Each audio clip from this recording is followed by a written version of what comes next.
Kenalin nih cowok nekat bernama Soye yang rela kejebak di dalam dungeon demi menyelamatkan timnya. Saat semua orang kabur, dia malah mengorbankan diri melawan bos. Tapi tunggu sampai kalian lihat, sistemnya berubah dan kelas rahasia aktif. Padahal Soye cuma hunter rank D yang memimpin tim penyelamat. Tapi sekarang dia bisa mengendalikan semua dungeon di dunia kayak arsitek dungeon itu sendiri.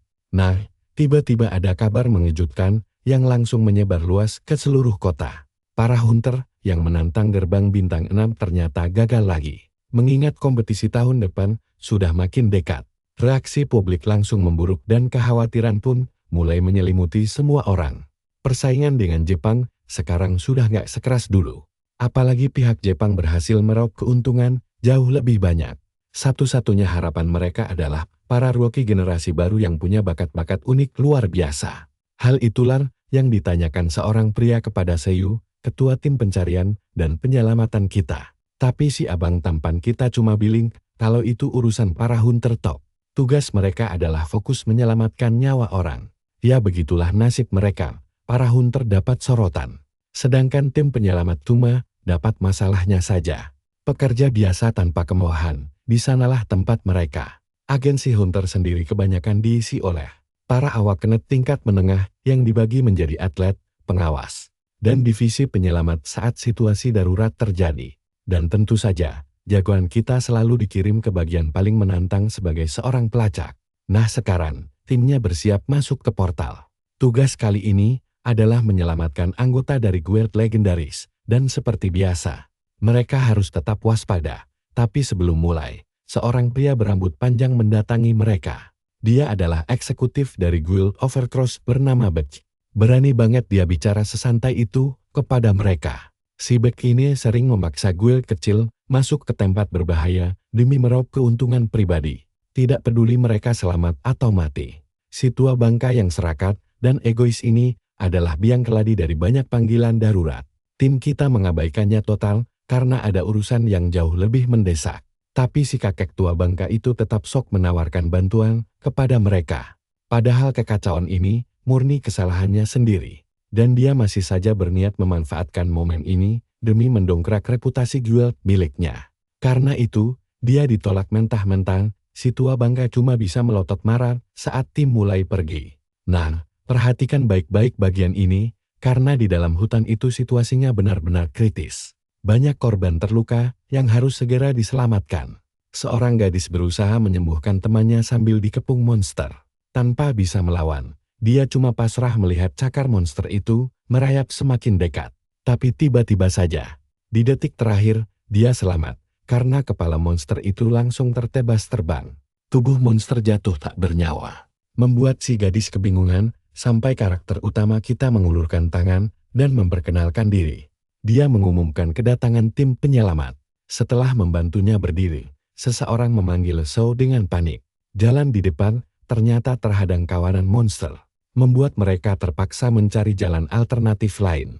Hal ini membuat Seo harus langsung bertindak cepat lagi. Kemampuannya yang bernama Silent Wave mulai memindai setiap sudut tempat itu hingga route alternatif yang aman akhirnya berhasil dia temukan.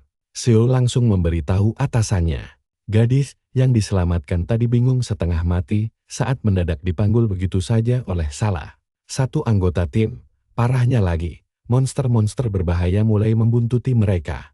Dengan ketakutan, dia bertanya apakah rute ini aman. Padahal dia sendiri gak dalam posisi buat protes. Tapi dia diberitahu kalau pelacak tim mereka, meski cuma rank D, sangatlah hebat. Intinya dia yang terbaik di bidangnya, jadi tak ada yang perlu dicemaskan. Sekarang mereka tinggal membuka jalan dan menghabisi monster yang menghadang. Tapi situasi mendadak tegang karena jumlah monster justru makin melimpah. Seorang rekan yang menggunakan elemen petir terpaksa mengeluarkan kemampuannya demi mengulur waktu. Bahkan gadis yang diselamatkan Tan juga harus ikut membantu menyembuhkan para penyelamatnya. Apakah jalan ini benar-benar aman? Rutenya sih sudah benar, tapi anehnya para monster tahu kemana arah mereka pergi. Ini membuat keadaan makin sulit dan mencurigakan. Jangan-jangan ada necromancer di balik semua ini. Seo pun mengaktifkan indera keenamnya. Dia merasa sedang diawasi oleh tatapan menyeramkan. hingga sebuah lingkaran sihir misterius tiba-tiba muncul di tanah. Awalnya mereka bingung, tapi mereka langsung sadar kalau itu adalah sihir jahat. Salah satu penyelamat menyuruh semua orang segera menjauh dari sana. Di kegelapan, sang nekromancer mulai beraksi, dan cahaya magis yang mengerikan itu pun bersinar makin terang. Rekan Seo berteriak, menyuruhnya untuk terus berlari tanpa menoleh ke belakang. Tapi tiba-tiba rekan tersebut merasakan hantaman keras di punggungnya. Ternyata dia ditendang oleh Seo agar selamat. Sementara Seo sendiri malah terjebak di dalam lingkaran. Akibat sihir itu, gerakannya langsung melambat drastis dan dia tak bisa kabur dengan cepat. Di luar lingkaran, rekan-rekannya panik dan berniat menyelamatkannya. Tapi Seo dengan tegas melarang mereka mendekat sama sekali. Bahaya banget karena monster di sana terlalu banyak. Demi menuntaskan misi penyelamatan ini, sang ketua terpaksa meninggalkan Seo dengan berat hati. Tapi Seo sempat berpesan kepada mereka agar tidak hilang harapan, karena dia pasti mencari celah melarikan diri. Kalian pasti mikir dia bakal mati konyol kan? Padahal sekarang dia terkepung monster sendirian dan langsung menantang musuh misterius yang memainkannya. Sosok itu adalah bos Dungeon bernama Caracle. Si monster bilang kalau ini semua rencananya. Tapi dia heran kenapa bocah kita pintar banget kabur dan tahu seluk-beluk tempat itu dengan sangat detail. Seo menawarkan bakal memberitahu jawabannya asal dia dibiarkan hidup. Si monster pun tertarik lalu setuju membebaskan Seo, tapi ada syaratnya, yaitu mengubahnya menjadi salah satu pasukan mayat hidup.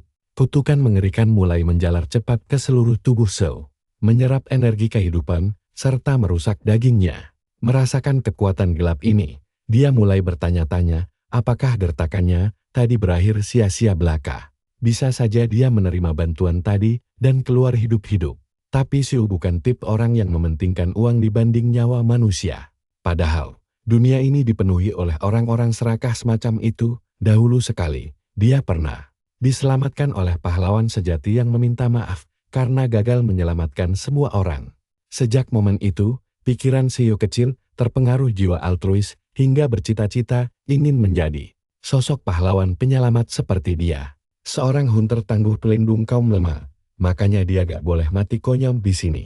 Silent Wave pun diaktifkan kembali. Sembari mengandalkan indera keenam, Seo menganalisis semua rute pelarian dari tempat mengerikan tersebut, hingga pandangannya tertuju pada suatu objek aneh yang tak biasa. Sebuah monumen kecil tak berarti, tapi kini mulai memancarkan cahaya terang benderang. Di sana tertulis kalimat misterius yang memberi Seo sebuah akses ke kelas rahasia. Penemuan tak terduga yang sangat menguntungkan. Bos monster bingung melihat kejadian itu dan langsung berniat membunuh Seo seketika dengan memerintahkan pasukan busuknya untuk mengepungnya kembali. Sekarang, dia mendapatkan tawaran kelas rahasia arsitek labirin. Tapi dia harus segera menerimanya dengan cepat sebelum kepalanya meledak menahan tekanan hebat. Karena tidak punya pilihan lain, Seo pun berteriak dengan sangat kencang, menyatakan bahwa dia menerima kelas rahasia tersebut. Misi perubahan kelas langsung aktif dan menyelamatkannya dari maut. Kini, babak tutorial pun resmi dimulai karena kehilangan jejak targetnya.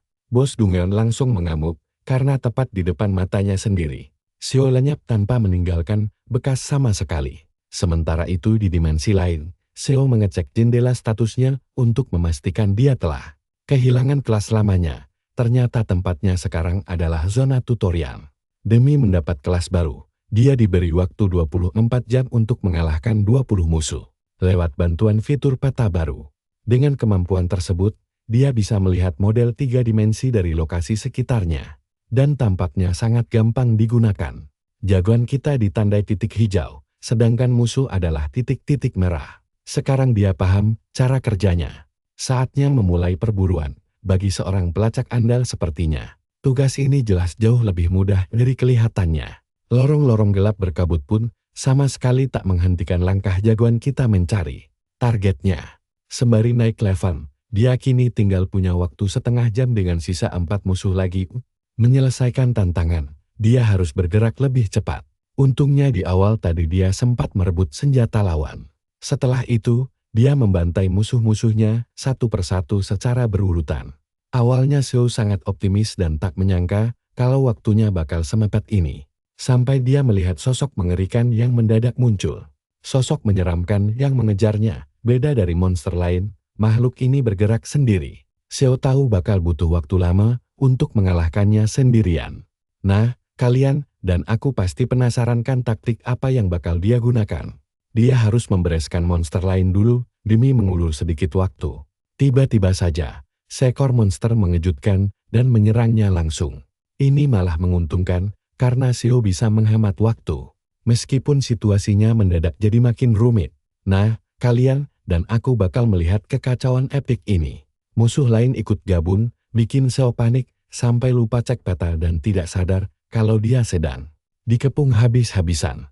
Dia harus tenang dan bikin rencana secepatnya karena kemampuannya cuma bisa lawan 2 musuh sekaligus. Masalahnya sekarang dia benar-benar dikepung dari segala arah. Terjebak layaknya seekor hewan buruan. Xiao pikir dia bakal menang mudah, tapi mungkin inilah batas dari hunter peringkat D. Padahal sejak awal situasi ini sudah terasa aneh. Dia cuma bisa berharap punya lebih banyak senjata pendukung. Walau kesal setengah mati, dia jelas menolak mati koyom di sini. Mengerahkan seluruh kekuatannya, Xiao siap bertarung habis-habis agen. Lewat indera keenam dan bantuan peta, sebuah skill baru akhirnya terbuka. Namanya Spin Blocker. Sebuah kemampuan interaktif yang unik. Demi memahaminya lebih dalam, dia menggeser tangannya di peta menuju dinding berwarna beda saat monster-monster mulai mendekat dengan penuh amarah. Tanpa diduga, sebuah dinding mendadak bergeser dan mengurung jagoan kita hanya dengan 1 musuh. Seketika keunggulan kembali di tangannya, dia pun mengaktifkan spin block sekali lagi. Mengubah struktur labirin sepenuhnya untuk muncul tepat di belakang musuh, lalu melancarkan serangan. Mematikan yang hancurkan segalanya. Saat monster itu mencoba membalas, labirin kembali berubah lagi. Berkat keuntungan ini, Xiao bisa fokus menang. Tersisa 1 monster lagi, dan dia berhasil menancapkan belatinya tepat di leher monster itu. Meski kesakitan, monster itu masih sempat menyerang dan mencengkeram wajah Xiao. Tapi usaha itu sia-sia. Xiao menolak kalah di sini. Dengan segenap kekuatannya, dia menebas kepala monster itu hingga putus. Akhirnya, babak tutorial pun selesai diselesaikan. Dia juga mendapatkan kemampuan Raja Labirin. Monster yang dia kalahkan kini jadi miliknya di dalam labirin. Sementara itu, timnya di luar gerbang panik dan ingin masuk kembali menyelamatkannya. Tapi portalnya langsung lenyap setelah mereka keluar. Di tengah perdebatan itu, Xiao mendadak muncul dan heran kenapa semua orang panik. Teman-temannya melongo tak percaya saat Xiao mengajak makan bersama. Untuk merayakan keberhasilan misi mereka, Xiao mendapatkan skill aneh berupa portal penjara labirin. Masalahnya, musuh yang berhasil lolos dari tantangan ini justru akan keluar jauh lebih kuat. Nah, perhatikan bagian ini karena portalnya tidak terlihat oleh orang lain. Biar makin kuat, dia harus mengisi labirinnya dengan monster yang luar biasa ganas. Artinya dia harus mengalahkan monster asli di Dungeon sungguhan. Intinya, jalan satu-satunya adalah bertarung terus. Lamunannya langsung buyar ketika seorang wanita tiba-tiba datang menghampirinya. Dia adalah Yayan yang datang membawakan apel untuknya sepulang kerja atas perintah ibunya. Jumlahnya sangat banyak, tapi karena keluarganya punya kebun buah melimpah, itu sama sekali bukan masalah. Mereka memang bertetangga sejak lama. Sambil berjalan, Xiao bertanya soal sekolahnya. Dengan canggung, Yan menjawab biasa saja. Namun obrolan itu terhenti seketika saat terdengar teriakan histeris seorang wanita. Ibu itu memaksa masuk ke area berbahaya, tapi dihalangi polisi. Anaknya masih terjebak di dalam hotel tersebut. Ada sesuatu yang mengerikan sedang terjadi di sana, dan itu bukan kebakaran. Xiao tahu betul apa yang terjadi, yaitu bencana Dungeon Break. Peristiwa di mana portal aktif terlalu lama hingga monster meluap keluar. Menyadari bahaya ini, dia langsung bergerak cepat. Dia mengembalikan buah apel kepada Yan karena saatnya menyelamatkan korban. Xiao menerobos garis polisi, membuat petugas di sana marah besar. Tapi sikap mereka langsung berubah drastis setelah melihat tandanya. Xiao menunjukkan rencananya yang membuktikan bahwa dia dari divisi penyelamat. Meski dia sendirian, Xiao yakin bantuan lain akan segera menyusul dan memutuskan masuk duluan. Tapi polisi melarangnya. Sekelompok goblin merah yang sangat ganas berkeliaran di dalam hotel. Namun justru, karena itulah Xiao harus bergegas menyelamatkan nyawa orang. Apalagi dia tahu ada anak kecil terjebak di sana. Para hunter yang bertugas belum juga menampakkan batang hidungnya, jadi harus ada yang bertindak. Lagi pula, Xiao tidak benar-benar sendirian sekarang. Lagi pula gerbang ini seharusnya sudah dibereskan oleh Guild Hanul yang bertanggung jawab atas wilayah tersebut. Tapi karena kurang menguntungkan, mereka mengabaikannya hingga memicu tragedi mengerikan bagi warga sipil. Berbekal indera keenamnya, Xiao siap beraksi dan menguji kekuatannya secara langsung. Para musuh mengepung dan siap menerkamnya tanpa ampun. Inilah momen yang paling dinantinya karena para goblin jahanam ini tidak suka menunda waktu. Saat mereka mendekat, sebuah bola dimensi tercipta. Gravitasi kuatnya langsung menyedot monster-monster itu masuk tanpa sempat menyadari apa yang sedang menimpa mereka. Nah, kalian bisa tebak apa yang terjadi. Yap, Xiao mengawasi mereka masuk ke dalam labirin pribadinya sebagai penguasa mutlak dimensi tersebut. Di sana, goblin merah berbintang 1 mulai kesulitan. Meski patuh pada pemimpinnya dan bisa menyusun rencana taktis, mereka tetap saja monster biasa di mata Xiao. Tapi penguasa labirin tak membiarkan rencana itu berhasil. Dengan kendali penuhnya, dia menggeser dinding-dinding pembatas untuk memisahkan kawanan monster itu dari pasukan pribadinya.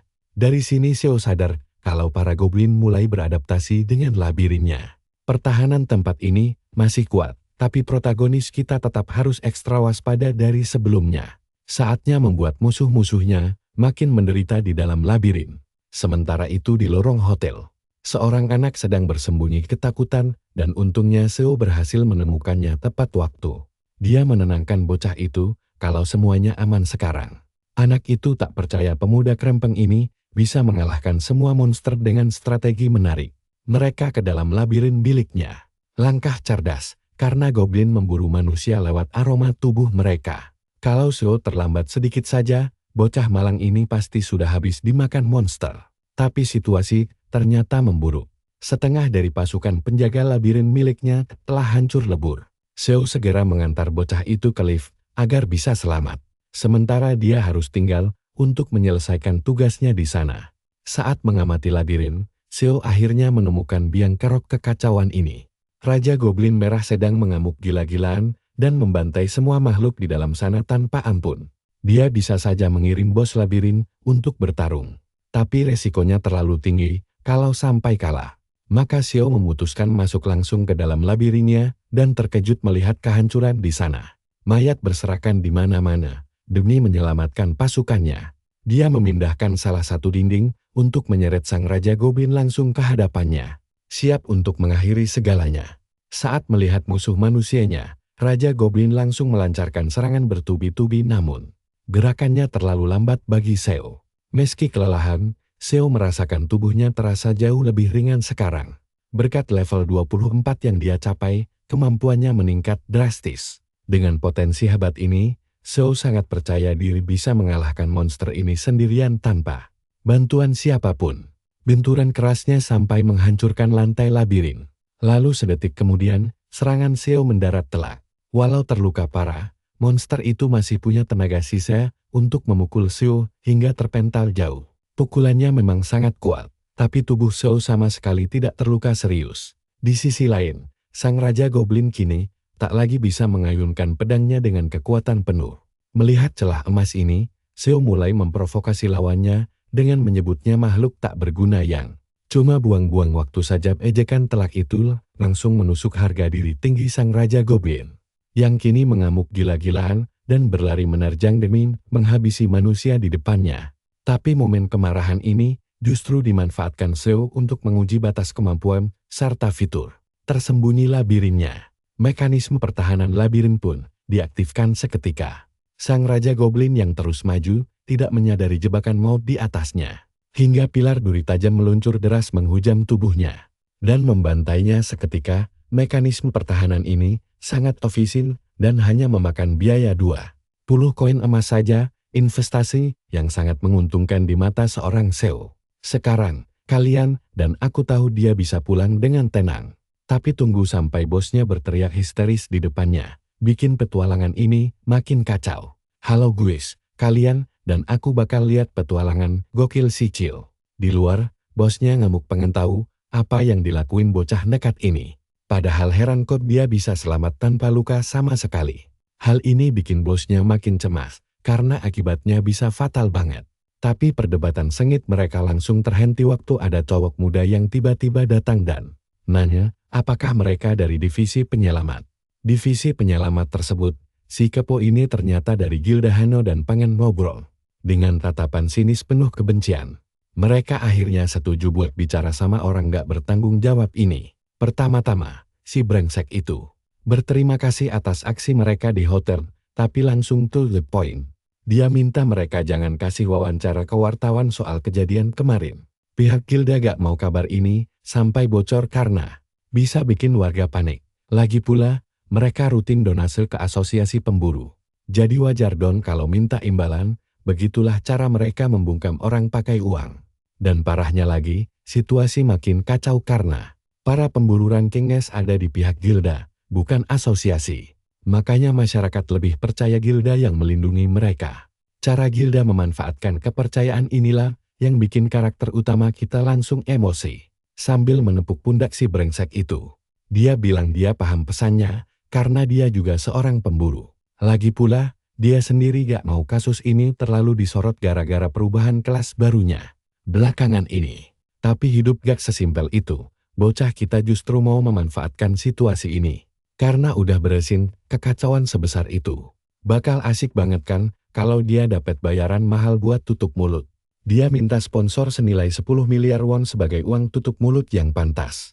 Angka fantastis yang bikin si brengsek langsung melongo. Setelah drama pemerasan itu, hidupnya kembali tenang seperti biasa. Malahan, karakter utama kita dapat libur 2 hari berkat jasanya. Belum lagi bonus uang tambahan yang dia amankan buat asosiasi. Masalahnya cuma satu, rekan-rekan kerjanya mulai agak curiga nih kalau sampai ketahuan. Dia mengalami kebangkitan kedua, urusannya bakal panjang dan ribet. Jadi, mending dirahasiakan dulu aja. Saat ini, fokus utama bocah kita cuma merawat labirinnya sendiri dan gak ada hal lain lagi. Memperbaiki kerusakan dan menambah monster butuh koin emas. Mata uang yang sama yang dipakai para pemburu ini mahal banget. Satu koin nilainya 1 juta, tapi dia punya simpanan 80 koin. Jumlah itu harusnya cukup buat beberapa minggu ke depan. Pas lagi asik mikirin labirinnya, dia dapat telepon mendadak.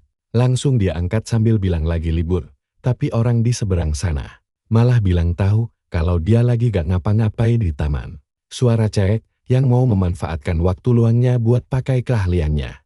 Lain dari departemen pengawasan butuh bantuan bocah kita buat mencari seseorang. Tapi pas dia minta tolong, teleponnya malah langsung dimatikan. Prioritas Kyo sekarang cuma mau menghemat uang, bahkan dia belum menaruh monster di labirin. Pokoknya perhatikan baik-baik setelah ini ya. Kasihan banget dia gak bisa mikir tenang, karena HP-nya gak berhenti berdering.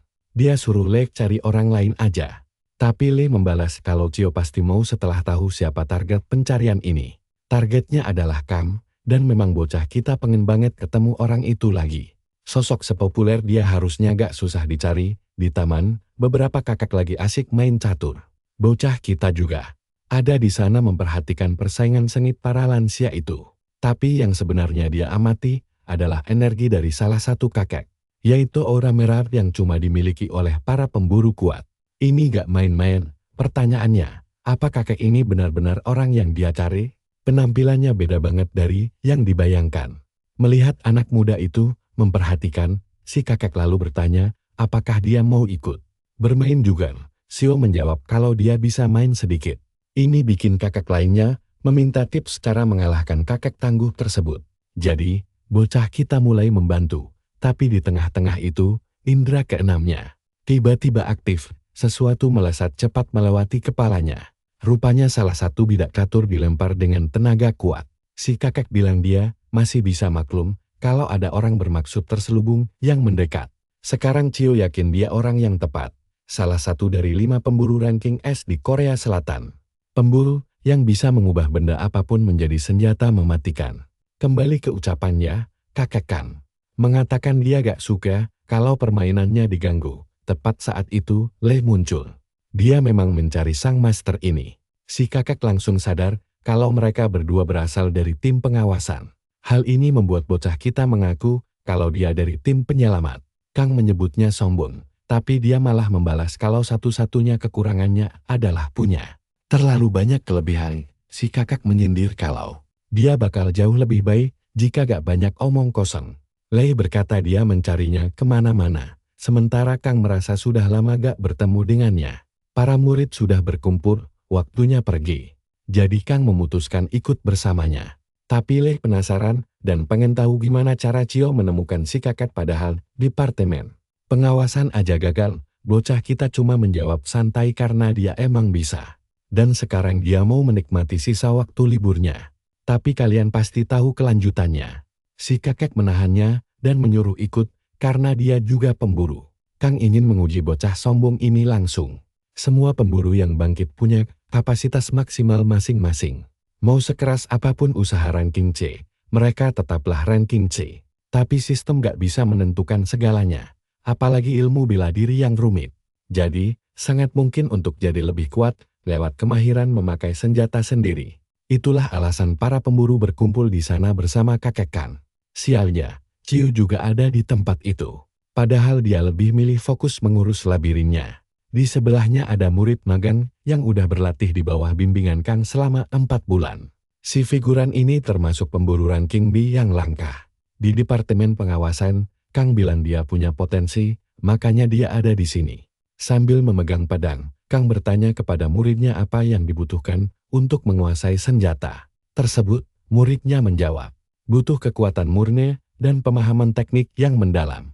Kang terdiam sejenak, lalu menanyakan hal yang sama kepada pemuda sombong di samping muridnya itu. Karakter utama kita menjawab, kemauan untuk mengayunkannya. Si murid magang yang mendengar jawaban itu langsung menganggapnya konyol. Kang bilang itu jawaban yang setengah matang dan bertanya apa so yakin. Tapi bocah kita tegas mengiyakannya, dan seperti dugaan, ranking S memang sangat tajam. Kang berkata kalau bocah kita sombong, tapi jawabannya justru benar. Hal ini bikin si figuran kesal setengah mati, sampai mempertanyakan keputusan gurunya. Karena si pemula ini bahkan gak pernah ikutan kelas bela diri. Aneh rasanya melihat si figuran, sampai seheboh itu cuma karena pertanyaan sederhana.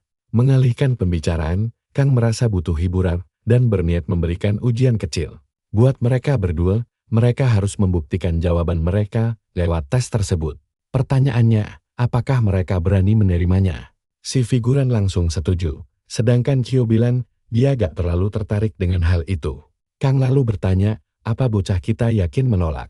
Karena kalau lulus ujian ini, dia bisa jadi muridnya. Penawaran ini langsung bikin Cio tertarik banget. Ini adalah kesempatan emas yang sangat langka buat meraih kekuatan luar biasa. Kang menyadari perubahan ekspresi bocah kita saat mendengar imbalan itu. Cio berpikir keras sejenak, lalu sampai pada kesimpulan kalau dia gak boleh melewatkan kesempatan emas ini. Sama sekali, ujian yang akan mereka jalani sebenarnya sangat sederhana. Mereka harus menggunakan teknik yang diajarkan si kakak untuk menghancurkan batu ether di depan. Mereka, siapapun yang berhasil lolos dari tantangan ini, bakal jadi murid barunya. Karakter utama kita tahu betul apa itu batu ether. Benda itu menyimpan energi sihir raksasa yang melimpah ruah, sesuatu yang cuma bisa ditemukan di dalam kuil, dan cuma pemburu kuat yang mampu menghancurkannya.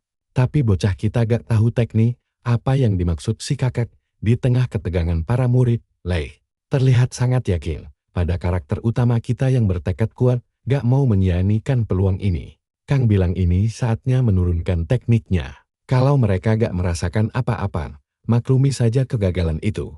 Prosesnya pun dimulai saat itu juga. Si kakak mulai memancarkan seluruh aura mengerikannya yang sangat pekat. Energi ini begitu padat dan berat sampai-sampai karakter utama kita mulai kesulitan bernapas sekarang. Tapi dia harus menahan semuanya, meski rasanya hampir pingsan kapan saja. Di tengah keputusasaan yang mencekam itu, dia akhirnya berhasil melihat sesuatu yang luar biasa di depan matanya sendiri. Sebuah tombak bercahaya yang diselimuti energi sihir. Bocah kita mendapatkan keahlian ketenangan dan menguasai tombak Raja Naga sepenuhnya. Nah, kalian dan aku bakal nantikan kelanjutan petualangan gokilnya nanti ya. Halo kawan. Kalian dan saya bakal menyaksikan momen epik para pemuda berbakat yang terpilih. Menguasai teknik dewa ini, sesuatu yang bikin orang biasa langsung pingsan tak berdaya. Bahkan banyak penonton yang langsung tepar di tempat. Setelah semua persiapan beres, sekarang saatnya para kandidat membuktikan kelayakan mereka menjadi murid. Dan si karakter figuran ini maju duluan. Dia berdiri sok paten di depan batu uji, siap menghantamnya dengan penuh percaya diri sampai hancur lebur. Sementara itu, figuran lain malah mengejek Xiao yang masih kelihatan tenang saja. Xiao tahu si kakak sudah curiga sejak awal. Si figuran mengira Xiao bisa masuk lewat jalur menyuap karena iri melihat kehadirannya. Makanya, dia bertekad pamer kekuatan murni di depan semua orang. Dengan satu pukulan super dahsyat, si figuran berhasil meremukkan sebagian batu besar itu. Semua orang langsung melongo heran. Kenapa Hunter berbakat seperti dia malah memilih bekerja di agensi rendahan? Si kakek pun tampak sedikit kagum. Selesai pamer, si figuran sengaja menabrak bahu jaguar kita sambil mengejeknya bakal gagal total. Tapi Xiao malah membalas kalau mental anak itu sangat lembek. Kang langsung menengahi dan menyuruh mereka saling memuji, nanti saja. Sekarang saatnya giliran jagoan kita diuji. Memang sih, kalau bicara soal kekuatan otot murni, Hunter lawan jauh lebih unggul. Tapi ujian ini bukan cuma soal adu otot kasar, melainkan pembuktian dari tekad kuat jagoan kita. Bahkan, si kakek sendiri mengakui kalau jawaban dari pemuda kita ini memang sangat tepat, yaitu tekad kuat untuk terus menggenggam senjatanya. Xiao sangat mempercaya prinsip itu sambil mengingat kembali perjalanan hidupnya. Tentang alasan utama mengapa dia harus terus bertarung sampai detik ini. Dia ingin menjadi sosok penolong, agar orang lain bisa merasakan harapan yang sama. Itulah misi utamanya masuk agensi, yang hanya bisa terwujud jika dia tumbuh menjadi jauh lebih kuat lagi. Berbekal tekad itu, jagoan kita melepaskan serangan super gila yang membuat semua orang terbungkam. Seketika si kakak sampai terbelalak serius. Sementara si figuran sombong tadi mulai menyadari kenyataan pahit.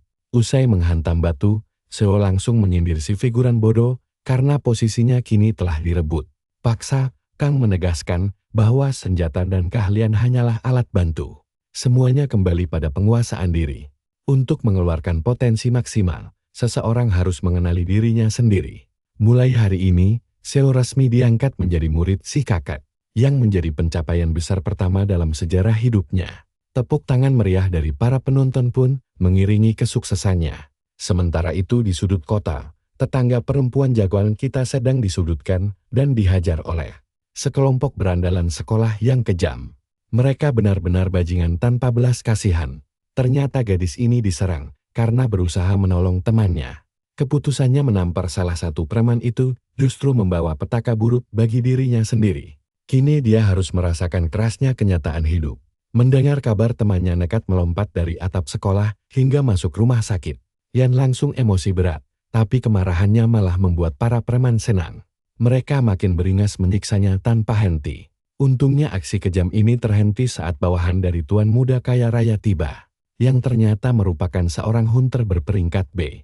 Tuan muda manja itu bersiap pergi, namun memperingatkan si gadis agar jangan kabur. Saat si hunter bertanya tentang tujuan mereka selanjutnya, si bos preman menjawab dengan senyum licik yang menjijikkan. Mereka menuju tempat sepi, agar bebas bersenang-senang menyiksa korban. Kembali ke jagoan kita, semua orang sibuk memberi selamat. Le penasaran, apakah tombak hadiah yang diterima itu sudah cukup layak? Xiao menjamin tombak emas itu luar biasa karena merupakan tombak evolusi yang bisa menyesuaikan kehendak pemiliknya. Setelah seharian penuh kejadian melelahkan, akhirnya tiba saatnya bagi mereka untuk pulang. Jagoan kita menyindir Le yang cuma menonton, tanpa membantu apa-apa. Sementara itu, di kantor agensi, seseorang tampak sangat panik mencari keberadaan Xiao. Namun langkahnya buru-buru dihalangi oleh petugas penjaga. Penjaga menyuruhnya menelepon saja, tapi ponsel jagoan kita sedang tidak aktif. Beruntung, Xiao yang kebetulan lewat langsung mengenali pria panik itu sebagai bosnya yang sedang mencari pertolongan.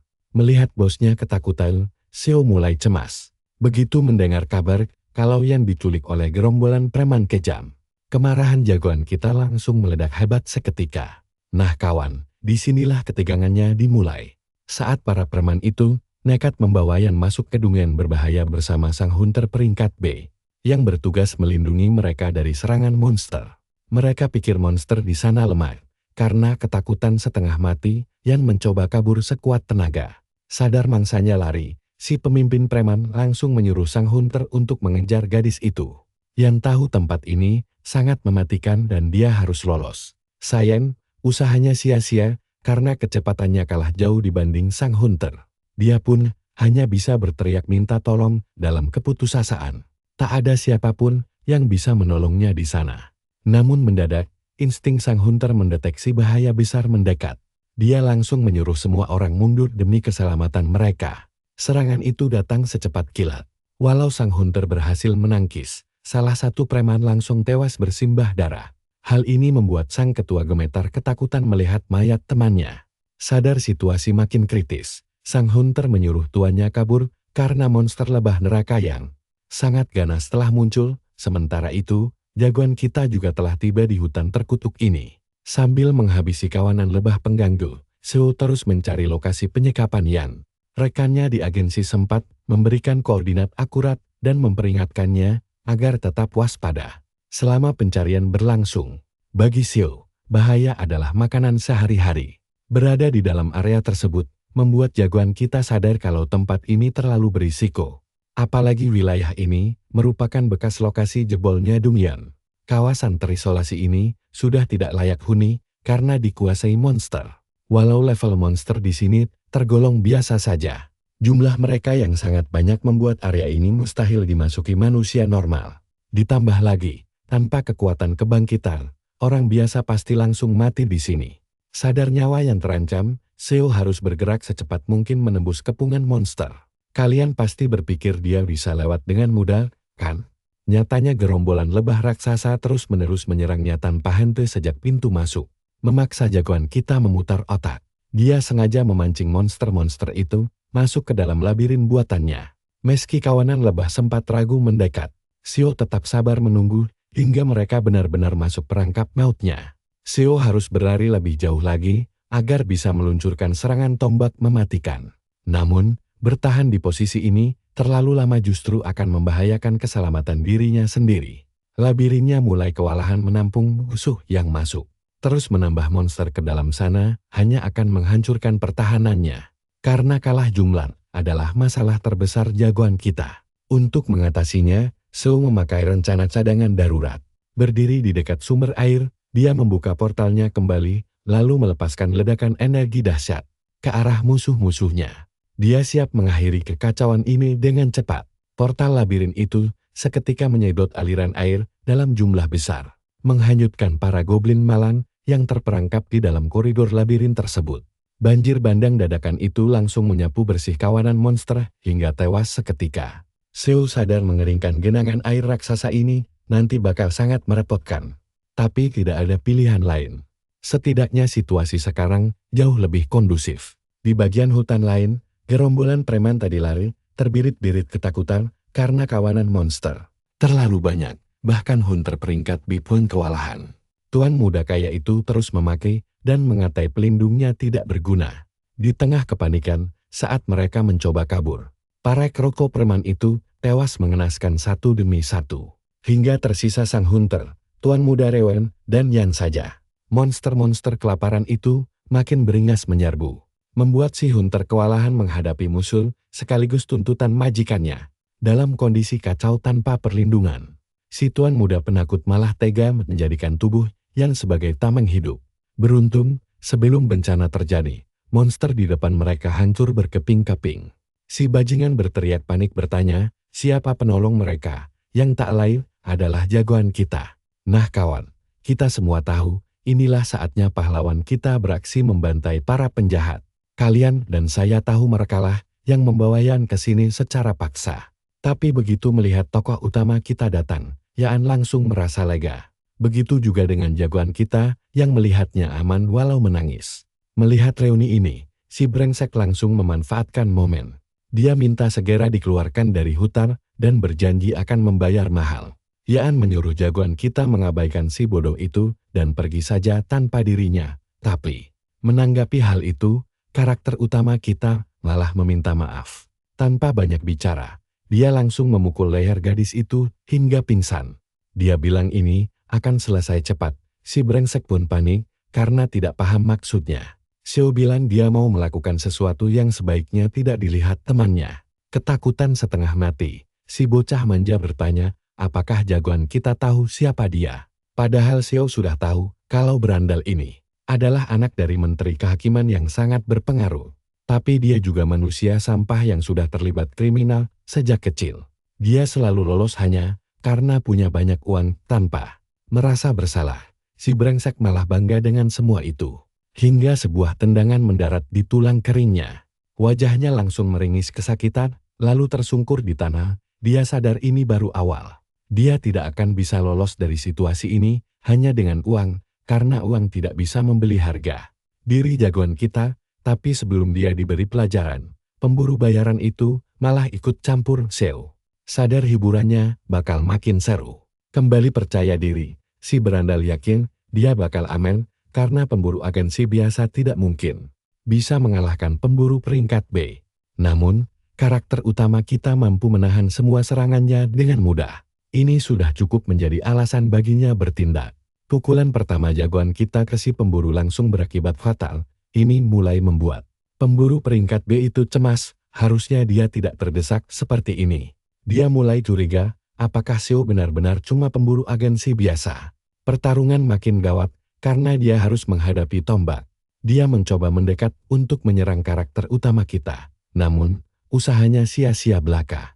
Xiao tetap saja sangat berbahaya. Bahkan menghantam hidung orang malang itu dengan sekali jotos. Serangan itu cukup kuat untuk membuatnya terpental. Kejadian ini membuat si berandal ketakutan karena yang dikalahkan adalah pemburu peringkat B. Setelah menyadarinya, jagoan kita pun terkesan dengan mengalahkan beberapa monster di sana. Kekuatannya bertambah sedikit demi sedikit. Tapi meski melihat kekuatan ngeri ini, si anak kaya tetap saja sombong. Sambil menggenggam batu, dia bersiap membalas dendam dengan tangannya sendiri. Namun, yang dia dapat malah penderitaan ekstra setelah dihantam gagang tombak jagoan kita. Ini pertama kalinya dia dihajar sampai babak belur. Sudah saatnya bajingan ini membayar semua yang dilakukannya. Nah, perhatikan baik-baik bagian ini. Sambil ompong dan putus asa, si bocah mencoba menyogok dengan uang melimpah. Tapi Xiao tahu manusia sampah sepertinya tidak layak dimaafkan. Bahkan untuk tetap hidup pun tidak pantas. Namun jagoan kita tidak mau repot-repot menyiksanya secara langsung. Dia memilih meninggalkannya sendirian di hutan bersama para monster yang remah itu. Benar saja, seekor monster perlahan mendekati bocah itu. Terkepung oleh kawanan binatang buas, si berandal mencoba menyogok mereka pakai uang. Tapi ujung-ujungnya dia malah jadi santapan malam. Xiao pergi begitu saja saat para monster menikmati cemilan sore mereka di luar. Semuanya sudah beres. Yan berhasil diselamatkan tanpa luka sedikit pun dan kembali ke keluarganya. Para pejabat korup yang mengizinkan si berandal masuk ke hutan kini mulai diadili. Berita tentang kejadian ini menyebar sangat cepat. Puncaknya, ayah si bajingan itu terpaksa mundur dari jabatan pemerintahannya. Hingga akhirnya, sebuah tugas baru muncul untuk jagoan kita. Dalam 30 hari, dia harus mengalahkan Ratu Tawon demi mendapatkan 100 koin emas. Saat keluar hutan, dia melihat sesuatu yang sangat aneh, sesosok monster raksasa. Itu pasti si Ratu Tawon. Dia dilindungi kawanan besar, jadi mendekatinya tidaklah mudah. Tapi, karena sudah makin kuat, jagoan kita sekarang jauh lebih percaya diri. Dengan memancingnya masuk ke labirin miliknya, kekuatannya bisa tumbuh lebih besar lagi. Di hari misi ini muncul, Xiao pulang kerja lebih cepat. Bosnya bahkan bertanya, apakah tugas dokumennya sudah selesai. Jagoan kita hanya menatap tumpukan kertas itu dengan diam 1000 bahasa. Tanpa memberi jawaban, dia langsung melenggang pergi dari kantor. Waktu untuk menyelesaikan tugas sistem terus berjalan, tapi demi menang, dia harus bersiap matang-matang. Xiao pun pergi menemui guru tuanya yang sudah menunggunya datang. Pelatihan pun akan segera dimulai. Kini dengan seragam murid, karakter utama kita bertanya, apakah dia benar-benar mengemban peran ini. Si tua menyuruhnya tidak terlalu tertekan. Meski jadi murid langsung, hanya ada 2 orang lain di atasnya. Sekarang waktunya fokus ke latihan dasar. Salah satu murid berkata dia sudah siap, dan si tetua memuji kinerjanya. Karakter utama kita lalu berjalan melewati karakter sampingan ini. Sepertinya, Dia adalah orang sombong yang sama yang pernah dikalahkan jagoan kita. Di dalam aula terdapat rahang monster raksasa yang pernah dikalahkan si tua dulu.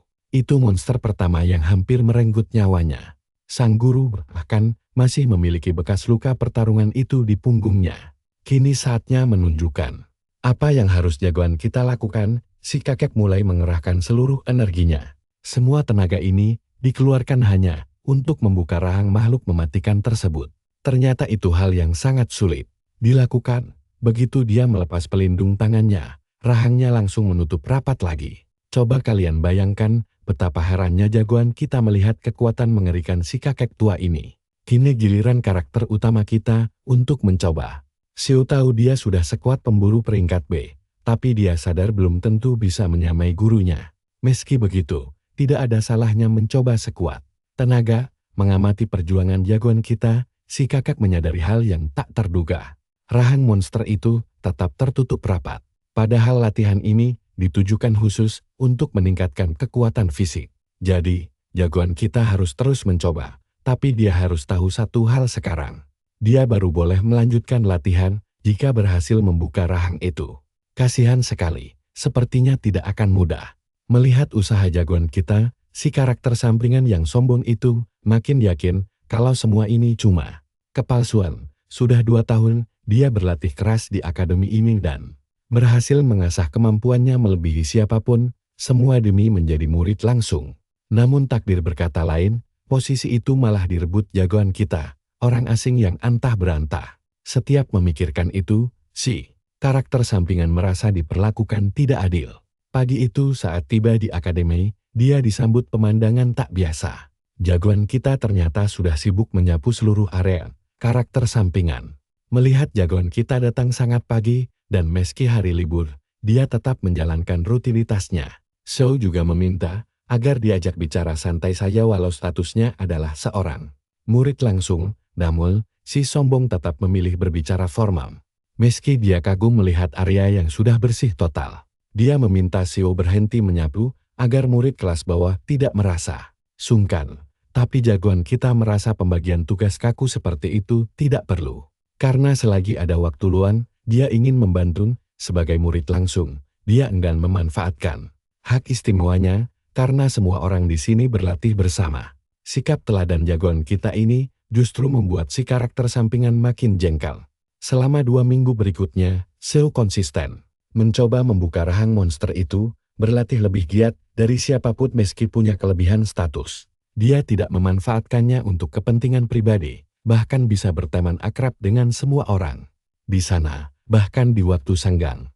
Ditambah lagi, cara latihannya yang super gila membuat si karakter sampingan makin dongkol. Padahal, sosok seperti inilah yang diam-diam dia dambakan. Setelah sekian lama berlatih, gigi rahang itu akhirnya mulai bergeser sedikit. Para murid yang mendukung jagoan kita menyambut gembira kemajuan ini. Begitu dia selesai berlatih, seseorang membawakannya sesuatu, sebuah botol minum kecil. Ternyata itu si murid sombong yang tampaknya mulai luluh oleh tekad kuat jagoan kita. Xiao pun merasa lega, anak bocah ini akhirnya mulai sadar kembali. Namun sebelum sempat minum, suara ledakan yang sangat keras terdengar menggema ke seluruh penjuru, menandakan kedatangan dari serikat Overcross. Kabar beredar mereka memasuki penjara bawah tanah terdekat walau sudah larut malam karena pasukan mereka sangat melempar teman-teman. Mari kita nantikan keseruan selanjutnya karena si sombong ini pernah bekerja untuk mereka. Kalian dan aku bakal masuk ke cerita manhwa tergokil minggu ini. Besoknya, beberapa pria keluar dari portal karena kerjaan kelar lebih cepat. Bahkan mereka berhasil nangkap monster raksasa. Boleh gak sih gini? Temannya bilang biasanya dilarang, tapi kalau laku, mereka bisa dapat minimal 12 miliar won. Nah, dari situ mereka bisa bayar gaji semua orang. Meski dikurung, monster itu tetap haus darah. Ada kalung rongsokan yang ikut kesita bareng dia. Pas para pemburu lagi asik bercanda, si monster makin murka dan menggila. Gerbang baru muncul lagi di kota, dan seperti biasa, para pemburu langsung siaga. Tim penyelamat udah kelar tugas dan mau pergi, tapi Xiao bilang dia harus langsung ke akademi. Dia mau lanjut latihan, jadi terpaksa bolos makan malam bareng timnya. Karena sang master gak ada di tempat, murid langsung kayak dia wajib banget buat datang. Baru mau jalan, siren darurat berbunyi kencang bikin semua orang merinding. Panggilan darurat buat semua tim dikirim, ada monster selundupan yang berhasil lepas dari kurungan. Dia ngamuk tanpa kendali tepat di dekat akademi karakter utama kita. Lokasinya udah hancur lebur, bahkan beberapa pemburu udah tewas mengenaskan di sana. Semua murid panik setengah mati, tapi ada satu karakter sampingan sombong yang tersisa. Walau biasanya bikin kesal, dia cukup jantan buat gak kabur. Waktunya kilas balik si sombong. Dulu pas baru jadi pemburu, dia ngerasa dirinya genius banget.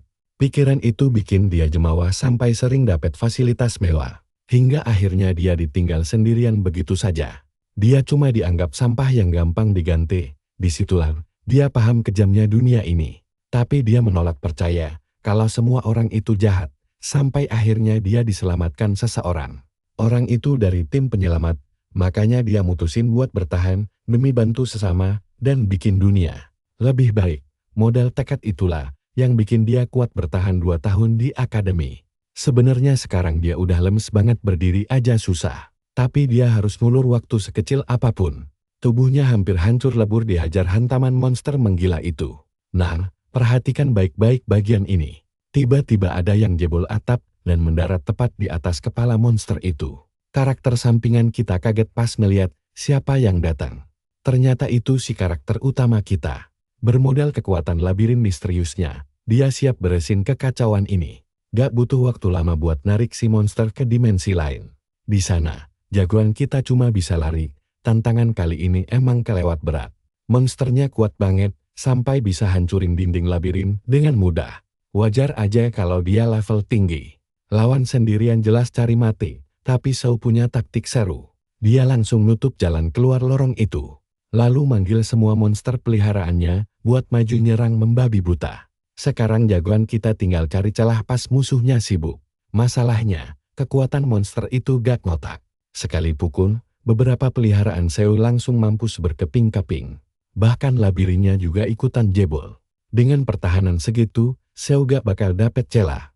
Lagian dia gak mau keluarin semua kartunya. Sekarang, waktunya manggil bantuan lain. Sesosok monster raksasa akhirnya berhasil kuncian musuh. Ini dia bos labirin kita, namanya eksekusi monster tambahan.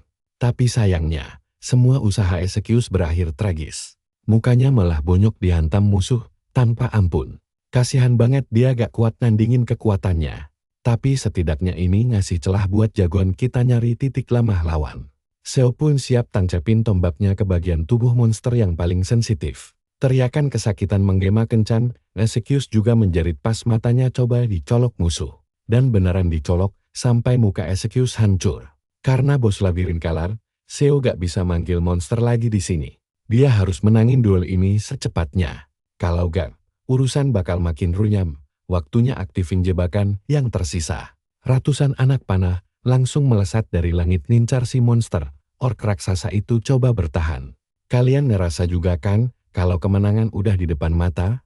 Kulit tebel ork itu mulai jebol kena panah, dan tusukan tombak bertubi-tubi dari Shao. Musuh berhasil dibikin tersungkur ke tanah untuk pertama kalinya. Momen ini langsung dimanfaatin buat aktifin duri langit-langit yang meremukan tubuh si ork. Untung pasang jebakan di situ. Setelah menang, Shao dapat notifikasi penting, darah labirin sisa 70%. Kalau turun di bawah 60, bisa runtun, kerusakannya parah. Tapi sepadanlah, karena tanpa labirin, mustahil ngalahin musuh sekuat itu. Pas lagi seneng-seneng, jebakannya hancur. Monster yang harusnya mati itu, malah bangkit berdiri lagi. Seluruh tubuhnya sekarang dibalut sirah tebal sambil mengaum marah siap bantai semua orang.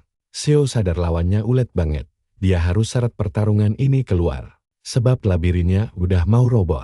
Sementara itu, si sombong berusaha kabur sambil mikir kalau semua murid udah aman. Tapi sebelum lari, dia ngeliat bola hitam itu lagi. Bolanya makin membesar dan ngeluarin energi dahsyat. Dia gak paham itu apa. Sampai akhirnya dia ngeliat jagoan kita lagi adu jotos sama monster gila itu. Ork ini beneran kayak bencana alam berjalan. Sekali pukul bisa bikin orang biasa langsung meninggal. Duel berjalan alot sampai Shao juga mulai kehabisan tenaga. Apalagi musuhnya malah makin bertenaga. Walau begitu, Shao ngerasa fisiknya udah jauh berubah. Latihan keras selama 2 minggu ini beneran membuahkan hasil manis. Meski fisiknya dipaksa sampai batas maksimal, dia ngerasa masih ada tenaga tersisa. Hasil latihannya kepak banget di sini. Tombak andalannya menyala, beradaptasi jadi senjata mematikan lagi. Kena hantam berkali-kali, si monster mulai muntah darah banyak banget. Xiao makin menikmati pertarungan ini, karena situasinya sekarang udah berbalik sepenuhnya. Tapi walau sekarat, si monster bisa megang tombak Xiao lalu menariknya sekuat tenaga. Tubuh Xiao langsung dilempar jauh biar tombaknya terlepas dari genggamannya. Jagoan kita gak sempat berkutik, walau serangannya kena. Monster gila itu masih belum melemah juga. Tiba-tiba di dekat kakinya, ada sesuatu yang menarik perhatian. Semoga aja itu senjata, soalnya tombak dia barusan direbut si monster. Sekarang mata monster itu mengunci posisi Xiao dan langsung menyeruduk kayak kereta ekspres. Di tengah kekacauan, si sombong nekat nimbrung tebas lengan monster pakai pedangnya. Dia rela berkorban demi ngulur waktu buat jagoan kita, walau cuma sedetik. Tapi cuma segitu kemampuannya, dia langsung dihempas ke tanah kayak karung beras. Saking kerasnya benturan itu, dia hampir muntah darah, sementara Xiao nemu senjata unik, rahang dari monster latihan kemarin. Dia pakai itu buat hantam kepala si orc sekuat tenaga. Efeknya luar biasa, si orc langsung pusing keliengan di tempat. Kesempatan emas ini gak boleh disia-siain buat beresin pertarungan pakai sisa tenaga terakhirnya. Waktunya bikin monster ini jadi bubur. Akhirnya Xiao bisa paksa buka mulutnya. Dia tancepin rahang tajam itu langsung ke dalam mulut musuhnya. Rahang yang bisa gigit, apa saja itu sukses mengakhiri duel epik ini. Akhirnya si orc mati kutu. Jasadnya ambruk ke tanah tanpa kepala. Dari kemenangan ini, Xiao dapat belati iblis legendaris. Semua ini berkat alat latihan yang dia pakai tadi. Xiao kini siap naik kelas, karena sukses nyelesain ujiannya. Kembali ke si sombong yang masih pusing. Tiba-tiba ada tangan yang ngebantu dia berdiri tegak. Kalian dan aku tahu siapa penyelamatnya, si karakter utama kita lagi. Pas dia sadar, dia kaget banget, karena udah diselamatkan orang yang sama berulang kali. Ayo ikut denganku. Kita lihat bagaimana karakter utama kita yang polos ini menghadapi kekacauan. Total, akhirnya adegan brutal itu selesai dan tim penyelamat datang. Besoknya di kantor asosiasi, berita makin menyebar luas. Banyak orang berkumpul untuk mencari tahu apa yang sebenarnya terjadi. Tiba-tiba, si kakek tua Bangka Licik dari awal cerita, si Beking, mendadak muncul. Para reporter langsung mengerumuninya dan meminta klarifikasi soal insiden pengiriman monster ilegal itu. Si kakek tua dengan muka tembok meminta maaf kepada para korban. Sambil beralasan kalau monster itu punya nilai riset yang sangat tinggi, tindakannya memang kelihatan ceroboh, tapi dia berdalih itu cuma donasi. Dia menolak memberikan info lebih detail, tapi berjanji bakal kooperatif dengan penyelidik. Lalu, salah satu reporter berhasil menemukan anak kita, sang pahlawan utama, yang sudah membereskan kekacauan besar ini. Seketika gerombolan wartawan langsung menyerbunya. Penasaran ingin mendengar cerita dari sudut pandang pemburu dan, tapi bos si anak langsung memotong mereka dengan alasan, kalau mereka sangat sibuk. Sebelum mereka pergi, seseorang menyindir kalau asosiasi lambat merespons panggilan. Harusnya mereka mengawasi semua gilda besar, agar kejadian seperti ini tidak terulang lagi di masa depan. Itu jelas-jelas sebuah tuduhan langsung. Jagoan kita sempat kesal, tapi bosnya menyuruhnya untuk mengabaikan provokasi itu. Orang itu pasti cuma influencer bayaran yang disewa untuk membuat drama. Xiao sadar kalau musuh aslinya memakai segala trik kotor. Jadi, adil saja kan kalau dia memanfaatkan situasi ini demi keuntungannya sendiri? Dia langsung mendatangi influencer itu dan bertanya, apakah siarannya sedang siaran langsung. Ini saatnya menyampaikan apa yang ada di kepalanya. Xiao berkata pasti rasanya enak sekali dibayar untuk membersihkan kotoran orang lain. Merekalah yang harus menanggung akibat dari kecerobohan luar biasa yang dilakukan si kakek tua. Menyerang Beck secara terbuka di depan umum membuat para jurnalis langsung panik. Tapi si anak memang sengaja melakukannya. Menghadapi tuduhan telak ini, si kakek tua hanya bisa bungkam sampai seseorang tiba-tiba menjambak rambut jagoan kita. Untungnya sang bos berhasil menyelamatkannya dari situasi itu. Sambil meminta maaf dan beralasan kalau si anak cuma asal bicara saja. Namun, Beck langsung mengenali wajah jagoan kita. Sekarang perhatikan bagian ini. Disinilah semuanya mulai memanas. Si kakek mengenali jagoan kita dan langsung menyuruh bawahannya untuk menghabisinya tanpa ampun. Rekaman kejadian gila itu pun langsung menjadi viral di internet di ruang rapat asosiasi. Tingkah laku jagoan kita langsung menjadi topik utama. Bosnya merasa sangat cemas dan berharap dia tidak dihukum. Meskipun pihak lawanlah yang sebenarnya bersalah. Mereka berkilah kalau videonya mungkin saja sudah didit. Ditambah lagi, publik terus-menerus membicarakan masalah ini. Itulah sebabnya hukuman tetap harus diberikan. Setidaknya, begitulah menurut keinginan dari Kepala Departemen Pengawasan. Hal ini membuat bos si anak murka karena yang harusnya dihukum adalah Gilda Overcross. Perdebatan sengit di antara mereka pun makin memanas. Sampai kepala pengawas mulai menyebut yang lainnya gila. Untungnya, ada suara yang menyuruh mereka berdua diam dan fokus ke masalah utama. Berdasarkan data yang ada, tingkat kesuksesan misi penyelamatan jagoan kita itu sempurna. Asosiasi jelas tidak boleh kehilangan bakat luar biasa seperti dirinya. Walau mereka butuh kerjasama dengan gilda besar, wibawa asosiasi tetap nomor 1. Kepala pengawas lalu menanyakan apakah pria berkumis itu punya solusi alternatif untuk masalah ini. Kejadian barusan sangat menarik dan mereka belum bisa membalasnya sekarang. Jadi tanggapan biasa dirasa sudah cukup. Sosok yang berbicara ini adalah Direktur Utama Asosiasi, si bapak tua berkumis tebal.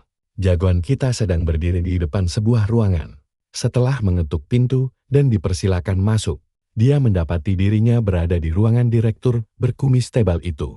Sang direktur pun langsung memintanya untuk duduk karena ada hal sangat penting yang harus dibahas. Pertama-tama, dia menyajikan secangkir teh hangat. Sio memujinya dan berkata kalau sang direktur cocok membuka kedai kopi saja. Pujian itu membuatnya tersenyum. Dia lalu bertanya, seandainya jagoan kita mengikuti ujian kenaikan peringkat lagi, kira-kira peringkat apa yang bakal dia dapatkan? Sio mengaku tidak tahu pasti, tapi dia merasa tidak akan ada perubahan besar. Pria tua itu tersenyum lebar karena jagoan kita sudah melakukan hal-hal gila yang mustahil dilakukan peringkat di Biasan. Saat ini asosiasi sedang sangat sibuk meredam isu agar insiden kemarin tidak menjadi skandal. Sio mulai merasa curiga. Dia menduga orang tua ini ingin mengorek rahasia kekuatannya dengan kado. Ingin membantunya. Apalagi pria berkumis tebal ini sudah mempertahankan posisinya selama bertahun-tahun berkat kelicikan politiknya. Sebelumnya, bos jagoan kita sudah memperingatkan agar dia selalu bersikap jujur di depan direktur. Dan jangan pernah mencoba mencari celah keuntungan. Karena taruhannya bisa sangat berbahaya jika sampai ketahuan. Nah, kalian pasti penasaran kan apa rahasianya akan terbongkar? Ternyata si kumis sama sekali tidak peduli bagaimana jagoan kita menjadi kuat. Karena ada masalah lain yang jauh lebih mendesak. Asosiasi sangat membutuhkan kekuatannya saat ini. Karena itu, dia berniat menugaskannya ke wilayah pedesaan yang terpencil. Di tempat lain, sebuah penyelidikan baru saja selesai dilakukan. Beck tampak sangat tertarik pada jagoan kita dan ingin tahu apa saja informasi yang dimiliki oleh perwakilan lembaga pengawas tentang dirinya. Namun, karena perbedaan divisi, informasi yang didapat ternyata sangat terbatas sekali. Beck mengaku sangat muak dengan serangga kecil yang tidak tahu diri ini. Faktanya, dia adalah salah satu dalang di balik mutasi jagoan kita ke desa. Namun, obrolan jahat mereka mendadak terhenti karena kedatangan jagoan kita yang langsung menyindir apakah hubungan mereka berdua sangat akrab. Sepertinya takdir memang aneh karena mereka berdua bakal sering bertemu. Beck berpura-pura terkejut saat mendengar kabar mutasi itu. Menanggapi hal itu, Sio menyindir kalau pengumuman resminya saja belum keluar. Tapi anehnya orang luar sudah tahu duluan. Kakek tua itu pasti sangat kepo dan memperhatikan setiap gerak-gerik kehidupannya. Sio menyuruhnya santai saja karena tugas ini cuma berjalan selama 6 bulan. Sambil tersenyum sinis, Beck berkata kalau jagoan kita terlalu naif. Pemindahan tugas seperti ini sama sekali tidak sesederhana itu. Ada kemungkinan dia tidak akan pernah bisa kembali ke ibu kota. Namun, jagoan kita tetap santai karena mutasi ini juga dibarengi dengan kenaikan pangkatnya. Menjadi rekan senior, musuh politiknya. Jelas sama sekali tidak menduga hal ini. Sio menyadari kalau kakek itu sangat kesal.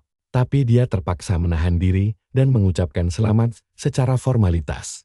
Namun, dia mulai curiga dengan promosi mendadak tersebut. Dia merasa jagoan kita belum layak mendapatkannya. Tapi Xiao tahu kalau dirinya memang berbakat dan asosiasi tidak ingin kehilangan aset berharga. Kenyataannya, mereka berdua memang sudah saling membenci satu sama lain. Ketegangan makin memuncak dan rasanya baku hantam tinggal menunggu detik saja. Untungnya, ada orang lain yang melerai dan menyuruh si kakak pergi. Beck akhirnya meminta maaf karena emosinya sempat lepas kendali. Setelah itu, dia pun pergi melangkah seperti biasa. Sebelum kakak itu menjauh, jagoan kita sempat memberikan nasihat dingin kalau mencoba menyingkirkannya adalah kesalahan besar. Dimanapun dia berada, misi penyelamatannya tidak akan pernah berubah sedikit pun. Beck langsung terdiam 1000 bahasa. Tapi amarahnya yang meledak-ledak membuat dia melampiaskannya dengan meninju tembok sampai hancur. Berantakan, jagoan kita benar-benar sukses memancing emosinya. Pria berkumis tebal sendiri melakukan segala cara agar bakat emas ini tidak hilang dari tangannya. Obrolan mereka berjalan sangat lancar, dan dia menjamin kalau mutasi ini benar-benar hanya berlangsung selama 6 bulan saja. Selama bertugas di sana, jagoan kita harus mencetak hasil bagus agar tidak mudah diserang secara politik, tapi sang direktur menyadari kalau pikiran anak itu sedang melayang entah kemana. Xiao langsung meminta maaf. Sebenarnya, dia ingin meminta bantuan karena akan dipindahkan ke tempat baru. Dia ingin dikirim ke wilayah rawan yang memang sangat membutuhkan kekuatannya. Kata-kata tulus inilah yang membuat si kumis makin kagum. Kepadanya, dia melihat sosok pahlawan sejati yang bekerja dengan sepenuh jiwa. Akhirnya, pengumuman promosi jabatan jagoan kita tersebar luas ke publik dan menjadi berita hangat. Seluruh anggota timnya merasa sangat terkejut. Hanya sang bos yang sudah mengetahui rencana ini sejak awal. Walau kabar gembira, mereka tetap merasa cemas karena bekerja tanpa andalan mereka bakal sangat berat. Sebelum resmi dipindahkan, jagoan kita mendapat jatah libur. Selama 1 minggu, sang bos menyuruh rekannya untuk mengajak makan malam bersama. Pria berkacamata langsung menghubunginya. Tapi jagoan kita menjawab kalau dia sedang sibuk mengerjakan pekerjaan rumahnya di tengah hutan liar saat ini. Saatnya telah tiba untuk memburu Ratu Tawon. Misi berbahaya yang sudah dia persiapkan dengan sangat matang. Dia hanya punya waktu 72 jam saja. Karena terburu-buru, Xiao langsung mematikan sambungan teleponnya. Dan begitulah, kalian dan aku akan segera melihat pertempuran epik melawan Ratu Tawon ini. Episode berikutnya, dengan tombak andalannya, dia sangat yakin bisa menang tanpa ragu sedikit pun. Kalian dan aku bakal lihat aksi gila bocah ini pas nerobos kepungan monster. Fokus utamanya cuma satu, ngalahin si Ratu. Pas jarum-jarum beracun meluncur ke arahnya, dia langsung menangkis serangan. Gelombang itu pakai satu sabetan tombak. Di antara tawon-tawon itu, sekarang muncul tawon penembak yang bisa menembakkan sengatan mirip peluru. Si Ratu malas memproduksi monster ini karena terlalu boros energi. Xiao sadar kalau buang-buang waktu di sana, dia bakal dikepung habis-habisan.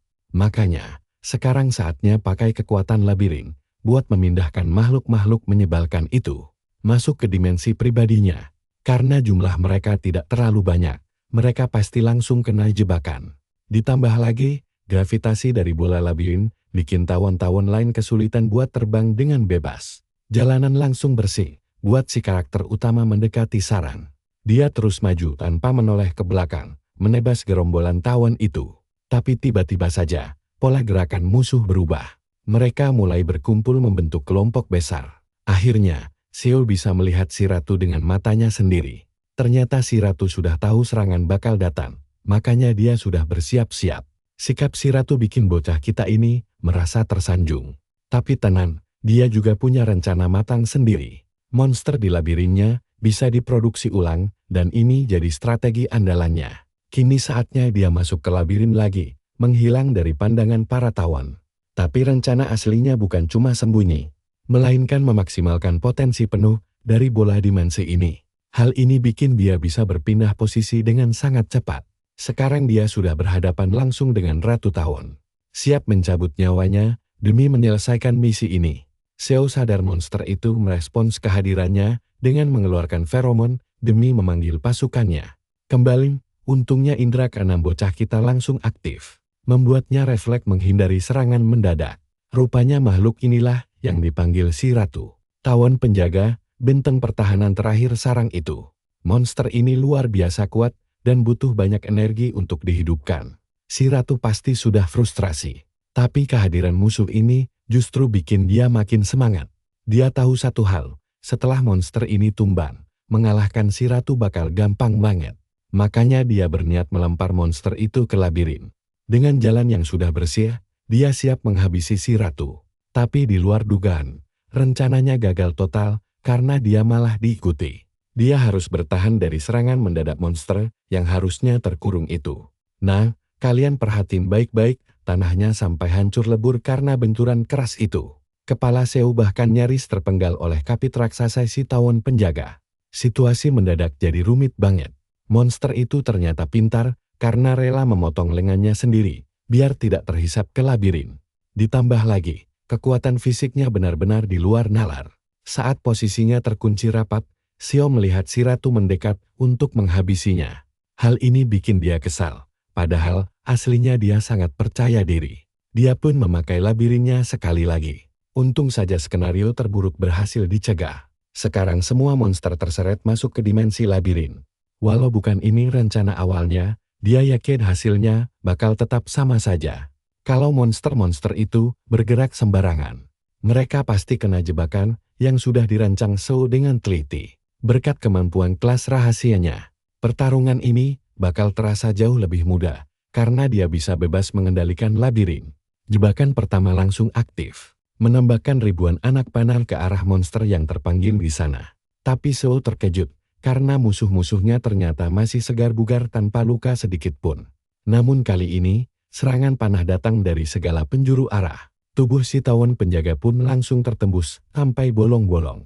Akhirnya, si Ratu sekarang sendirian tanpa pengawal. Semua jebakan tadi memang dipasang khusus untuk momen ini. Tanpa senjata andalannya, si Ratu tidak berkutik melawan sang karakter utama. Tanpa ragu, Shou langsung melesat maju menerjang lawannya. Dia tahu pelindung tubuh si Ratu sangat keras dan bisa mementalkan serangan. Bahkan tombaknya mungkin tidak mempan. Karena tidak mau buang energi, dia berencana membuat satu lubang tepat di tengah pelindungnya. Saat bersiap melakukan tusukan maut, dia tidak sadar kalau si Ratu juga sudah menyiapkan serangan balasan. Sang Ratu menyerang duluan dan mementalkan si karakter utama hingga terlempar jauh. Serangan kejutan tadi benar-benar bikin repot. Ratu Tawon jelas tidak akan menyerah begitu saja, karena ingin menyelesaikannya secepat mungkin sebelum waktu habis. Xiao memutuskan keluar dari labirin. Kalian pasti mikir dia kabur, kan? Padahal aslinya dia memancing si Ratu masuk jebakan kurungan. Ledakan besar langsung meletus tepat di bawah kaki Ratu dan memberikan kerusakan yang sangat parah. Memang jurus bela diri ini mengurangi daya tahan senjatanya. Tapi untungnya daya hancur akhirnya sangat luar biasa. Ini pertama kalinya dia memakai teknik legendaris tersebut. Sangat pas buat mengakhiri hidup si Ratu Tawon. Menggunakan tombaknya, bocah kita melesat bagai komet, menghantam pelindung tubuh musuh dengan kekuatan penuh yang sangat dahsyat. Jurus ini bernama Teratai Merah. Serangan maha dahsyat yang berhasil menembus tubuh Ratu dengan mudah bagaikan selembar kertas, sekaligus menyelesaikan misinya dengan sangat sukses. Setelah mengeluarkan teknik sekuat itu, tubuh Shou langsung lemas dan kehabisan napas. Tangannya pun terluka akibat menahan getaran keras dari tombaknya. Padahal dulu dia cuma orang lemah yang selalu melarikan diri. Tapi semua berubah sekarang, setelah naik beberapa level. Dia sadar tidak perlu kabur lagi dari bahaya. Sekarang saatnya memeriksa hadiah misi yang dia dapatkan. Salah satunya belati penyengat. Senjata ini bisa melumpuhkan target tergantung dari kekuatan musuh yang dihadapi. Tapi ada barang yang jauh lebih penting saat ini, yaitu jeli kerajaan yang sangat langka. Memakan jeli itu bakal meningkatkan kepekaan mana miliknya, walau ada efek samping.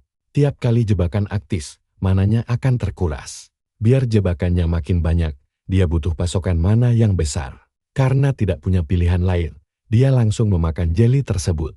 Sekujur tubuhnya mulai bersinar diselimuti energi misterius, membuat inti kekuatannya terasa makin kuat. Mana yang diserap dari jeli itu menumpuk di tubuhnya dan hampir meledak. Xiao tidak boleh membiarkan hal itu. dia harus menenangkan aliran energi ini agar fisiknya bisa beradaptasi. Setelah beberapa saat, dia akhirnya berhasil mengendalikan energi itu dan memperkuat fisiknya. Seketika semua indera sensorik di tubuhnya menjadi jauh lebih tajam dari sebelumnya. Bocah kita kini sudah mencapai level 40 dan kekuatannya meningkat pesat. Dia cuma bingung dengan peringatan sistem soal efek samping jeli yang sejauh ini belum terasa sama sekali. Makanya dia putuskan buat memikirkan hal itu nanti saja. Karena sekarang saatnya memasukkan monster tawon tadi ke dalam labirinnya yang baru berisi beberapa goblin merah saja. Walau bertambah kuat, berjuang sendirian tentu ada batasnya. Dia butuh membangun pasukan sendiri di sana. Sistem lalu memberitahu soal sarang tawon dan menyarankan membangun danau korupsi. Danau baru ini punya efek luar biasa, yaitu mentransfer keahlian dan pengalaman monster yang masuk ke dalamnya ke monster lain. Artinya, larva-larva tawon bisa langsung jadi lebih kuat. Sekarang, si karakter utama harus memilih bos baru untuk labirinnya. Salah satu larva kecil terlihat sangat cocok karena ukurannya jauh lebih besar dibanding yang lain. Xiao sudah tidak sabar melihat aksinya dan berjanji akan memberi banyak musuh lezat untuk calon tawon pribadinya ini. Sementara itu di kota, orang-orang sedang merayakan sesuatu. Ketua Le memberi mereka bonus, mungkin karena dia khawatir soal kepindahan Xiao. Tapi dia belum juga datang ke acara kumpul-kumpul itu. Membuat bocah kita agak kesal. Tinggal beberapa hari lagi sebelum dia dikirim ke desa. Dan dia malah sibuk mengumpulkan makanan untuk teman spesialnya. Dia juga mengambil tes level ulang atas saran direktur. Hasil tesnya ternyata sangat menarik. Xiao sama sekali tidak terlihat istirahat selama liburannya. Bagi temannya, dia adalah orang yang sangat aneh dan penuh misteri. Kalian setuju gak sih kalau semua orang di sana tidak bisa berhenti menatapnya? Xiao mengira itu cuma perasaannya saja, tapi ternyata dia memang makin ganteng. Biar ku beritahu ya, kalian bakal heran lihat nasib karakter utama kita saat Lee menyambutnya dengan gembira di acara kumpul-kumpul ini. Meski agak kesal, karena Lee terlambat dan menyuruhnya memanggang daging, tiba-tiba si MC malah panik luar biasa karena hidung temannya tiba-tiba mimisan tanpa sebab jelas. Saat daging barbeque mulai matang, kondisi temannya justru makin drop, dan tidak ada satu orang pun yang tahu apa penyebabnya. Lebih parahnya lagi, Lee bahkan kesulitan melakukan hal seperti membuka matanya dengan benar. Tentu saja ini membuat si MC cemas hingga menawarkan diri untuk membantunya. Tapi anehnya, gadis itu tetap keras kepala. Dia mencoba menatap si MC lagi, tapi yang dia lihat justru sosok pria yang kelewat tampan. Mirip dewa yang turun dari langit. Karena belum pernah merasakan sensasi saneh ini sebelumnya, dia langsung membenturkan kepalanya ke meja dengan keras sampai kepalanya pusing sendiri. Tiba-tiba, seorang wanita lain di restoran itu mendekat seolah-olah ingin menolong pahlawan kita. Padahal, niat aslinya sama sekali tidak mulia. Dia cuma modus kepengen minta nomor telepon si tampan. Xiao benar-benar tidak habis pikir kenapa hal sekonyol ini bisa terjadi dalam situasi segenting ini. Otak para wanita ini rasanya sudah tidak sejalan lagi. Untungnya, si MC akhirnya mulai menyadari apa yang sebenarnya terjadi di sini. Beberapa jam kemudian di luar restoran, kondisi Lee tampak sudah membaik setelah dipaksa minum sedikit alkohol demi menetralkan kondisinya. Saat menatap si MC, dia tidak lagi merasakan detak jantung aneh tadi. Dia berdalih hanya kelelahan sampai kepalanya pusing. Yang disetujui teman-temannya karena mengira dia memang terlalu keras bekerja akhir-akhir ini. Padahal semua ini murni ulah si MC sendiri akibat efek samping jeli raja. Seekor ratu mengendalikan bawahannya lewat hormon. Dan efek magis tersebut rupanya mulai bekerja pada tubuh cowok kita sekarang. Rasanya tidak nyaman sama sekali. Jadi dia harus super waspada sekarang. Kalau sampai kehilangan fokus sedikit saja, kejadian memalukan seperti tadi bisa terulang lagi. Sementara Lee masih mengira jantungnya berdebar murni karena lelah. Padahal saat itu, dia merasa seolah-olah benar-benar jatuh cinta setengah mati pada si MC. Ucapan polos ini bikin si MC merinding. Sampai menyuruh temannya itu segera periksa ke dokter saraf terdekat. Untung saja Lee cuma bercanda. Setidaknya hari ini si MC bisa bernapas lega dan menikmati kehidupan. Normalnya, setelah sekian lama fokus latihan mati-matian, kini kita berpindah ke ruang direktur yang super formal. Laporan ujian kedua pahlawan kita akhirnya keluar. Dia berhasil meraih nilai luar biasa yaitu 7,5 poin. Hanya selisih 0,3 angka di bawah SE dan langsung menempatkannya di tingkat tertinggi. Kalau berita ini bocor ke media, reputasi agensi pasti langsung meroket tajam. Tapi untuk sekarang, Pak Direktur memilih merahasiakannya dulu. Membuat ilmuwan yang bertanggung jawab merasa bingung dan menanyakan alasan di balik keputusan itu. Beban ini tentu terlalu berat buat cowok kita. Tenang saja, saat waktunya tepat, dunia akan melihat potensi gilanya. Pada saat yang sama, Cio rupanya sudah menaiki kapal laut yang besar. Kapal ini akan membawanya ke tempat tinggal baru. Rekan kerjanya bahkan ikut demi menyelesaikan sisa laporan. Tapi coba perhatikan deh, meski kapalnya sangat megah. Anehnya suasana di dalam kapal justru terasa sepi banget. Hampir tidak ada penumpang lain. Sampai mendadak ada anak kecil mendekat dan bertanya, apakah Cio juga hendak pergi ke Pulau Ulongo? Bocah itu bilang dia jarang sekali melihat wajah baru di kapal ini. Cio penasaran lalu bertanya, apakah si anak sering naik kapal ini? Dia menjawab hanya menyeberang saat hari peringatan kematian orang tuanya. Untuk berziarah ke makam mereka bersama neneknya tercinta, jelas sekali. Topik sedih ini bikin Cio merasa kurang nyaman. Tapi si bocah langsung menenangkannya, karena kejadiannya sudah sangat lama. Dia lalu memperingatkan Cio agar ekstra hati-hati karena tempat tujuan mereka sangat berbahaya. Tak berselang lama, sang nenek datang menghampiri cucunya yang membawakan minuman hangat. Dari gaya bicaranya yang doasan, Cio sampai meragukan apakah anak ini benar-benar bocah biasa. Apalagi wilayah tujuan mereka memang rawan. Portal monster sering sekali muncul di sana, sedangkan jumlah pemburu berbakat sangatlah minim. Tidak heran kalau indeks keamanan pulau tersebut dicap sebagai salah satu yang paling buruk di dunia. Tapi ada alasan kuat kenapa para penduduk lokal enggan mengungsi, yaitu ikatan emosional mendalam dengan tanah kelahiran mereka. Tiba-tiba di tengah perjalanan, badai besar datang dan mulai mengguncang kapal dengan hebat. Kondisi di luar makin kacau balau saat monster raksasa mendadak muncul dan berusaha menghancurkan kapal mereka. Xiu sampai terbelalak tidak percaya melihat pemandangan mengerikan itu secara langsung. Detik berikutnya, sebuah sistem memberikan tugas darurat untuk mengalahkan gurita Kraken sebelum dia terbangun sepenuhnya. Misi ini wajib diselesaikan, sebab jika gagal, kapasitas nyawa dan pemulihan mana miliknya bahkan dikurangi secara permanen dan dia cuma diberi kesempatan 3 kali tanpa boleh menjauh 10 km dari tujuan. Kalian juga mikir hal yang sama kan? Kabur sih pilihan paling logis. Tapi Xiao justru memilih maju menghadapi ancaman besar ini. Keesokan harinya, sesosok misterius tampak menerima data terbaru mengenai Departemen Penyelamat. Karena tidak ada perkembangan dari bulan-bulan sebelumnya, dia menyuruh bawahannya kembali bekerja agar tidak mengganggu waktu santainya. Dia berniat lanjut bermain kartu sampai seorang pria mabuk tiba-tiba mendobrak pintu ruang rapat. Pria itu mengoceh tidak terima dan mengeklaim jabatan ketua tim seharusnya menjadi miliknya, bukannya diberikan kepada pendatang baru. Kehadiran pemimpin baru ini jelas membuat geng lama merasa terusik. Pria berambut gondrong di sana menyahut bahwa semua orang sudah tahu siapa bocah pemberontak yang berani mengacaukan kelompok Overcross tersebut. Mereka yakin mutasi ini adalah perintah langsung dari direktur agensi. Apalagi, orang-orang di wilayah ini memang sering bekerja sama dengan serikat tersebut. Si gondrong pun berniat memberikan sambutan hangat yang tak terlupakan. Bahkan akan jauh lebih menguntungkan jika anak baru itu lenyap demi imbalan besar. Di tempat lain, dalam rapat tertutup, sang direktur mengakui kalau wilayah Ulongo memang sangat kacau dan berbahaya. Pemimpin lokal berkepala gondrong di sana memegang kendali penuh atas wilayah tersebut.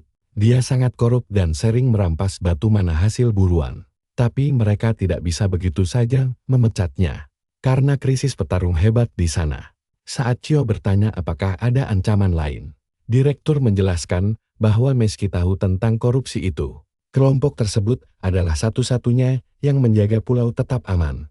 Itulah sebabnya sang direktur menaruh harapan besar pada kemampuan bertarung pahlawan kita. Dia sengaja merahasiakannya durasi tugas Cio di pulau tersebut sambil terus memberikan dukungan politik dari balik layar. Intinya, semua kesuksesan misi ini murni bergantung pada tindakan krusial si MC di sana. Sesampainya di lokasi, gedung agensi rupanya sudah reyot parah. Salah satu rekrutan baru datang menyapa untuk memperkenalkan diri. Dia rupanya bertugas sebagai tabib tim penyelamat. Saat pahlawan kita menanyakan keberadaan anggota yang lain, tabib itu menjelaskan kalau sebagian sedang berpatroli, sementara sisanya berkumpul santai di dalam ruang rapat. Di dalam ruangan, komplotan itu asik berjudi dan bermabuk-mabukan sampai mereka menyadari kehadiran Chiu. Sang tabib berniat memperkenalkannya, tapi si MC langsung menyela dan menantang pandangan mereka semua dengan tegas. Dia mempertegas posisinya sebagai komandan baru yang memegang kendali atas pasukan ini. Bagi para berandalan itu, pahlawan kita hanyalah orang buangan yang sedang dihukum, sehingga mereka malah mengajaknya minum bersama. Mereka tertawa meremehkan tanpa rasa takut sedikit pun. Tanpa basa-basi, Seo langsung menepis paksa gelas bir di tangan pria itu demi menunjukkan taringnya. Tindakan agresif ini tentu memancing emosi para preman. Si MC kemudian memerintahkan gerombolan pemalas itu untuk mendengarkannya dengan baik. Tugas pertama mereka adalah membersihkan ruangan kotor ini sampai mengilat. Salah satu preman tersulut emosi, namun temannya menahannya agar situasi terkendali. Dia sadar masalahnya bisa menjadi panjang, tapi mereka punya aturan main sendiri di wilayah rawan hukum ini, dan menuntut si MC untuk menghormatinya. Sayangnya, pahlawan kita sama sekali tidak menyukai kesombongan bajingan itu. Dia langsung menantang adu joto secara jantan demi menyelesaikan perbedaan pendapat mereka.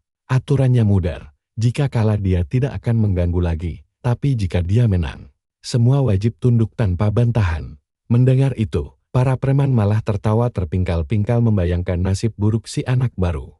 Sang lawan yang ditantang langsung bersiap melancarkan serangan mematikan untuk merobohkan Chiu.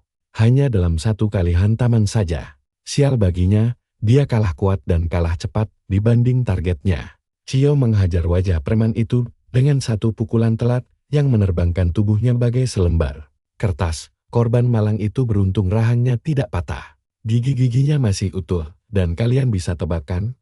Chiu menyatakan ini kali terakhir dia memakai otot. Yakin tidak akan ada lagi yang berani menantangnya. Tapi sepertinya dugaan itu meleset jauh karena preman bebal itu malah menantang minta dipukul lagi. Dia maju mencengkeram bahu Chiu, namun justru dihadiahi tendangan maut hingga merasakan rasa sakit luar biasa yang belum pernah dia bayangkan seumur hidupnya. Teman-teman, yuk saksikan bagaimana Seo membungkam preman berisik ini. Kalau hidungnya tidak patah, minimal pasti retak. Karena terus berteriak, Seo menendangnya lagi agar bungkam. Apa ada yang masih berani membangkang? Dan menyelesaikan semuanya sekarang juga. Melihat ekspresi Seo yang mengerikan, tidak ada satupun yang berani menantang bocah kita. Dia lalu memanggil penyembul untuk memulihkan si bodoh yang terkapar di lantai tersebut. Sementara itu, di tempat lain, orang-orang sibuk berjudi. Seseorang mendekati sang manajer berambut panjang untuk menyampaikan berita penting.